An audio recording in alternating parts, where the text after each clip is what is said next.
So how long do I get? Well, how less do I get? 5 minutes. Thank you, Mr. Chair.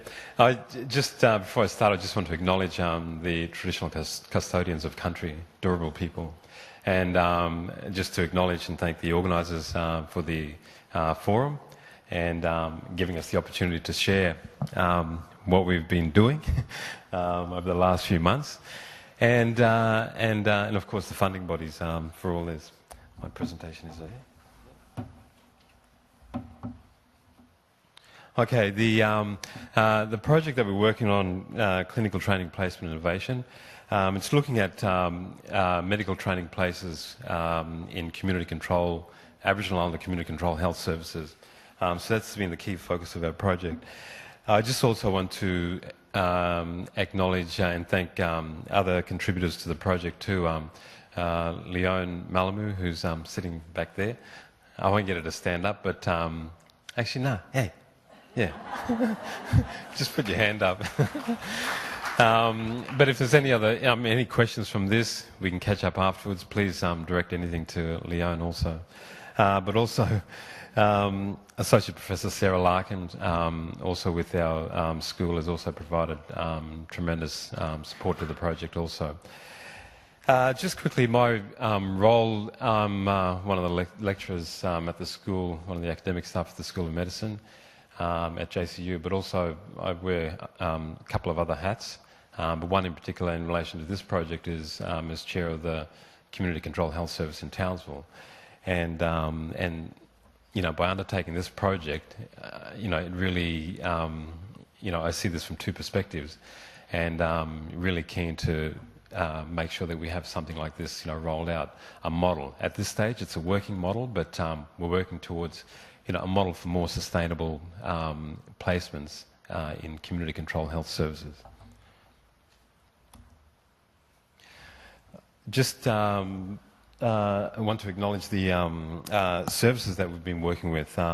First of all, as part of the project, the organisation of Mulungu in the Tablelands Aboriginal Corporation Medical Centre and Apunapima Cape York Health Council. So they're the two places that have been as part of this funding arrangement. But there's a whole list of others, as we do. We include everyone else. But for a very particular reason, and that's because we can't just deal with placements in isolation and look at one or two services, but we need to look collectively and regionally about how placements are coordinated and where students go. So in true style, we then went and included places like the Townsville Aboriginal and Torres Strait Corporation for Health Service, not because, you know, I'm there, but it just made sense to have another, you know, big community control health service as part of this. The Mackay Health Service, where a lot of our students, you know, go to, and also involving the NATSIA, which is the Northern Alliance for Community Control Health Service in the north, and Quake as the state peak body. Now, background, I guess, you know, we all sit around the table and we talk about the disparities in health and how we need to make sure we put together a workforce that's able to deal with, you know, the health issues and improve health outcomes for Aboriginal and Torres Strait Islander people. So we're all sharing the same, you know, view on this, both at, you know, at the school, but also with the community control sector level. The expanding clinical placements. So, you know, we agree that, yeah, the best, you know, way of doing this is to make sure that medical students get placements in a community control health service to have a broader understanding of Aboriginal and Torres Strait Islander health issues and how services are delivered. Ensuring that I keep referring to the, you know, 3 C's here, which is clinic, culture and community. So not just making sure that they can do the clinical skills, but understanding community and understanding culture are the key things we want to get out of this. And the other thing we talk about is, you know, the increase in student numbers, but also the constraints that we have in the sector. You know, it's not growing to the, you know, pace in which student numbers are growing. So how best can we look at a more sustainable model around that? As I said before, we share this common, goal or common view that we need to make sure that we have a workforce to better address Indigenous health. The goal, which is the goal of for the school, for the medical school, which is to make sure that we have graduates that are able to practice culturally and contextually with Aboriginal and Torres Strait Islander people and populations. And of course, as I said, this is the view that is expressed in different ways in the community control sector about workforce. So for the project now, the goal is looking at develop and implement a sustainable model for training placements in local community controlled health services in North Queensland, but also something that can be used for other disciplines. The focus here has been the medicine, all right, the students, the MBBS students, and the focus on development and implementation of a model. I must say, within the time frame, we've developed a working model in terms of the the evaluation of it and the implementation. That is now progressing as we speak because of the inclusion of the other services. It's taken a bit longer for us to roll that out. Just in relation to the phases of the project, just really quickly, recruitment of our project coordinator, Leon. Then we went through a process of establishing a steering committee for this and an advisory group and looking at champions, key people working in the area that can communicate and talk about the project and encourage others, because just listening from the sort of conversations that have happened from this morning, the presentation is about the individual will to want to make change and create change, and often something that doesn't require money being dangled, but people just want to be part of it and want to create change. The next part of the project went through process of recruiting site facilitators. So each of the services that are involved, we've appointed site facilitators. Now they're people that have always, they work for the organisation. They, in some capacity, in an honorary role, they coordinate placements of students into their centre. So they've been given the role of site facilitators and have been quite happy to take on that role. Went through a process of doing induction for site facilitators and started working up what could potentially be a model for placements in the area. The next stage was the consultation, which we had conducted, and using participatory action research, involving a number of different approaches there. And then 4 is the rollout of clinical placements model to the other areas, which is the bits that we're working on now, and then looking at modifying the model and doing final adjustments to it. The governance of the project, as I mentioned before, a steering committee, so there's representation from the community control services, which have been nominated by the regional bodies, and representative from the school as part of the steering committee. We've got an internal advisory group just to advise on how placements are filtered out, from the school perspective. There's also, there's myself as the project lead, and as I mentioned, Leon and the site facilitators. So that's the structure in terms of how we roll with decisions and processes of getting the project out there and running. Rather than talking about methods of participatory action, I just want to highlight the key things that have come out of using this approach for us is around the participants and services. The model that we're doing, it's co-created by all those involved and all the stakeholders, which is a big thing. So there's that stakeholder involvement. There's also that opportunity or the process we went through of reconnecting, the whole agenda We talk about improvements in Indigenous health, we talk about improvements in workforce for the area, but it was a good chance to reconnect the agenda, reconnect people that are involved in that space, and then starting to align what our expectations are for the project. Okay, quickly just on tools, pretty much, straightforward, a standard approach in terms of, organisation surveys that we've conducted, interviews, and focus group or yarning circles that which we referred to, and student surveys pre and post.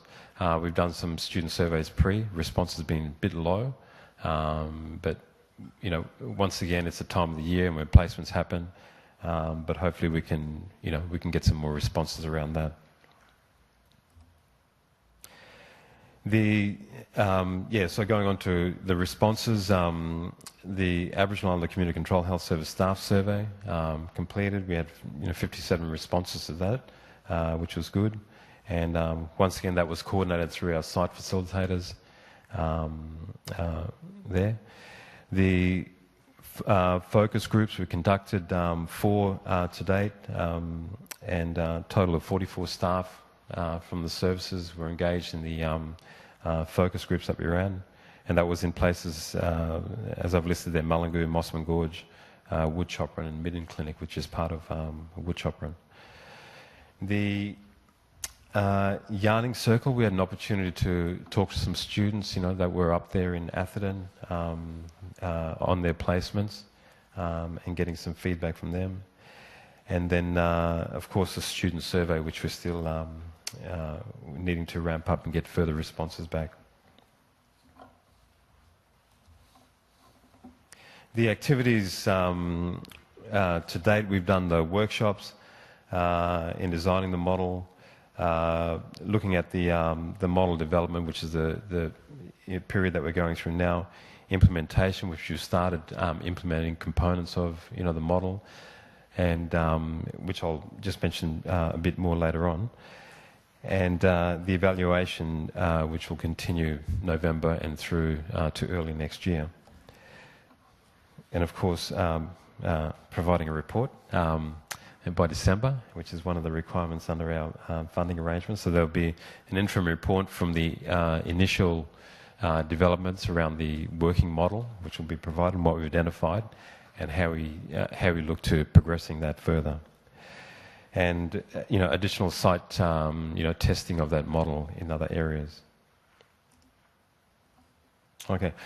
One of the, I guess the key thing to this too is the actual network that we have in place, and what's been happening, up until now is that placements are done in a way where someone has a personal contact or connection with an organisation, so therefore, they're able to negotiate any arrangements. There's a lot of that happens, and to a lot of extent, it's good that we have those personal, relationships, the personal networks. But it's at a point where we need to pull it together and look at it more comprehensively, holistically, and across the region about how we can, better deliver those or the placements of students. Of course, one of the problems with the individual arrangements is when someone moves on, then placements fall over, or we're struggling and running around trying to find spots for students and trying to negotiate, overnight sort of deals. So trying to avoid all those sort of things. But actually, this is not the slide that I'm looking for, but anyway, I can use it. There's one box missing. I did have micro in there. I had micro in there as part of this network too that negotiates arrangements for students. But essentially, that's how it works. Where there are clinical schools, the individual interactions with the services close by. So it's trying to collectively now pull this all together and having a better approach to it. Now, the outcome. So, to date, what we've come up with is from the workshops that we've had, the focus group discussions, and we've identified some of the key aspects of what needs to be in the model and what we need to be looking at. You can separate things into areas that are that require or that can be dealt with immediately, or quite in the short term, and other things that require further work, which may need other aspects to it around business models, around funding, and so on. But just looking at some of the key components that have been identified. First of all, the whole talk of a partnership arrangement with organisations. We've talked about this a lot now. For placements, it's really a good opportunity to make a start on it, and working towards partnerships. We have there's partnerships and MOUs with individual services. But here we're at this point now for a sustainable model to look at something more broadly in relation to the community control sector.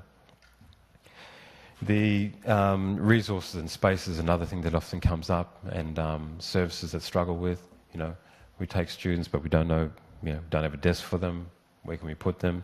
They're hanging around in the corridor, and so people walk past and avoid making eye contact, because then you might have to take them with you. And but there's some positive aspects to it too, because whilst they're hanging around the corridor, it's a lot of opportunistic stuff that happens, and they're able to go for a ride with the health worker and see one of the auntie in a home, and check out the care that's required there. So they're the sort of stuff that needs to be worked through. Just quickly, staff availability, rostering, looking at rostering and how that can work with students being placed. A lot of the stuff, can be done at the organisation end, but it's really given us an opportunity to have that conversation and look at how we progress that. Communication is a big thing, and simple things like having a notice board to say, what students are coming. Normally the supervisor on site would flick an email to everyone saying, we've got so-and-so coming. But people, prefer the sort of old-fashioned way of put this student's photo on the board so we know that this person is coming, and with their name, and so that everyone that comes to the clinic knows that's a student that's here. And it just opens up a bit more the opportunity for interaction. Expectations, being clear about what the expectations of the school is, and also what the services expect. One of the key things that come out of this was around what sort of projects that students can engage with, and be involved with doing.